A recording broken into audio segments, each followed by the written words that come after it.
नमस्ते मित्रों, आज जानेंगे सर्वपितृ अमावस्या के दिन श्राद्ध क्यों करना चाहिए और इससे क्या क्या लाभ है।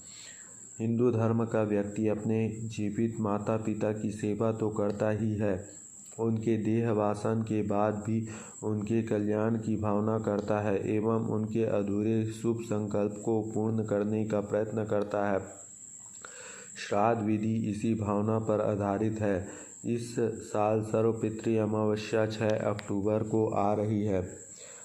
पुराणों में आता है कि अश्विनी गुजरात महाराष्ट्र के मुताबिक भाद्र कृष्ण पक्ष की अमावस्या पितृमोक्ष अमावस्या के दिन सूर्य एवं चंद्र की युति होती है। सूर्य कन्या राशि में प्रवेश करता है। इस दिन हमारे पितर यमलोक से अपना निवास छोड़कर सूक्ष्म रूप से मृत्युलोक पृथ्वीलोक में अपना वंशजों के निवास स्थान में रहते हैं।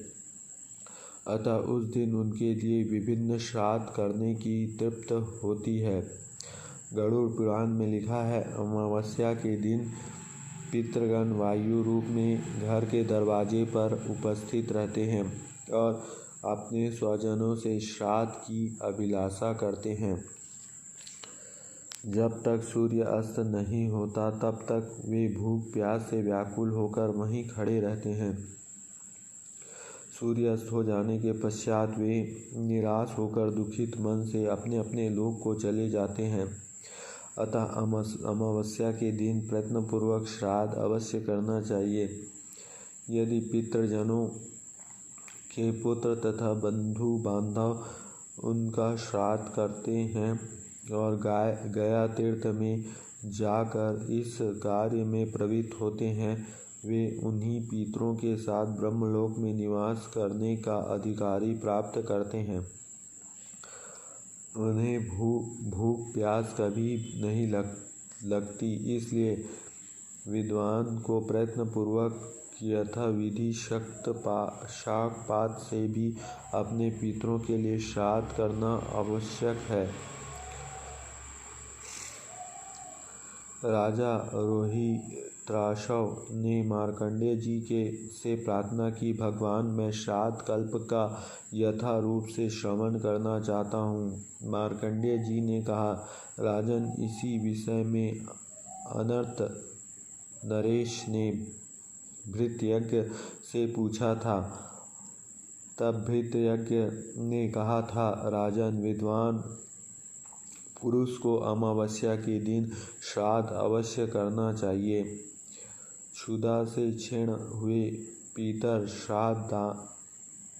श्राद्धन की आशा से अमावस्या तिथि आने की प्रतीक्षा करते रहते हैं। जो अमावस्या को जल या शाक से भी श्राद्ध करता है, उसके पितर तृप्त होते हैं और उनके समस्त पातकों का नाश हो जाता है। अनार्त नरेश बोले, ब्राह्मण में मरे हुए जीव तो अपने कर्मानुसार शुभाशुभ गति को प्राप्त होते हैं, फिर श्राद्ध काल में वे अपने पुत्र के घर कैसे पहुँच पाते हैं। भ्रातृज्ञ, राजन, जो लोग यहाँ मरते हैं उनमें से कितने ही इस लोक में जन्म लेते हैं, कितने ही पुण्यात्मा स्वर्गलोक में स्थित होते हैं और कितने ही पापात्मा जीव यम लोक के निवासी हो जाते हैं। कुछ जीव भोगानुकूल शरीर धारण करके अपने किए हुए शुभ या अशुभ कर्म का उपभोग करते हैं। राजन, यमलोक या स्वर्गलोक में रहने पितरों को भी तब तक भूख प्यास अधिक होती है जब तक कि वे माता या पिता से तीनों पीढ़ी के अंतर्गत रहते हैं। जब तक वे मातामह, प्रामातामह या वृद्धा मातामह और पितामह या प्रतिपितामह पद पर रहते हैं, तब तक श्राद्ध भाग लेने के लिए उनमें भूख प्यास की अधिकता होती है। पितृलोक या देवलोक के पितर श्राद्ध काल में सूक्ष्म शरीर से क्षत्रिय ब्राह्मणों के शरीर में स्थित होकर श्राद्ध भाग से तृप्त होते हैं, परंतु जो पितर कहीं शुभाशुभ भोग हेतु स्थित हैं या जन्म ले चुके हैं, उनका भाग दिव्य पितर लेते हैं और जीव जहाँ जिस शरीर में होता है वहाँ तदनुकूल भोगों की प्राप्ति कराकर उसे तृप्त पहुँचाते हैं। ये दिव्य पितर नित्य और सर्वज्ञ होते हैं। पितरों के उद्देश्य से शक्ति के अनुसार सदा ही अन्न और जल का दान करते रहना चाहिए। जो नीच मानव पितरों के लिए अन्न और जल न देकर आप ही भोजन करता है या जल पीता है, वह पितरों का द्रोही है। उसके पितर स्वर्ग में अन्न और जल नहीं पाते हैं। श्राद्ध द्वारा तृप्त किए हुए पितर मनुष्य को मनोवांछित भोग प्रदान करते हैं। अनार्त नरेश ब्राह्मण श्राद्ध के दिन और भी तो नाना प्रकार के पवित्रम काल हैं, फिर अमावस्या को ही विशेष रूप से श्राद्ध करने की बात क्यों कही गई है? भृत यज्ञ राजन, यह सत्य है कि श्राद्ध के योग्य और भी बहुत से समय हैं। मन्वादि तिथि, युगादि तिथि, संक्रांति काल, व्यतिपात, चंद्र ग्रहण और सूर्य ग्रहण, इन सभी समय में पितरों की तृप्ति के लिए श्राद्ध करना चाहिए। पुण्य तीर्थ, पुण्य मंदिर, श्राद्ध योग्य ब्राह्मण तथा श्राद्ध योग्य उत्तम पदार्थ प्राप्त होने पर बुद्धिमान पुरुष को बिना पर्व के भी श्राद्ध करना चाहिए।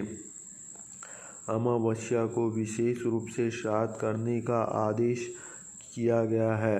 इसका कारण है कि सूर्य की सहस्त्र किरणों में जो सबसे प्रमुख है उनका नाम अमा है। उस अमा नामक प्रधान किरण की तेज से ही सूर्यदेव तीनों लोकों की प्रकाशित करता है। उसी अमा की तिथि विशेष में चंद्रदेव निवास करते हैं, इसलिए इनका नाम अमावस्या है। यही कारण है कि अमावस्या प्रत्येक धर्म कार्य के लिए अक्षय फल देने वाली बताई गई है। श्राद्ध कर्म में तो इसका विशेष महत्व ही है।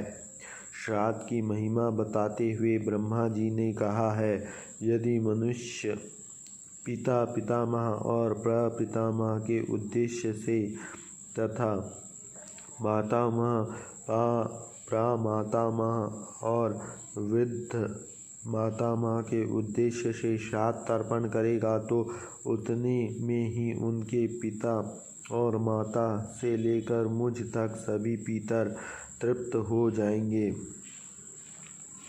जिस अन्न से मनुष्य अपने पितरों की तुष्टि के लिए श्रेष्ठ ब्राह्मणों को तृप्त करेगा और उसी से भक्ति पूर्वक पितरों से निर्मित पिंडदान भी देगा, उसके पितरों को सनातन तृप्त प्राप्त होगा।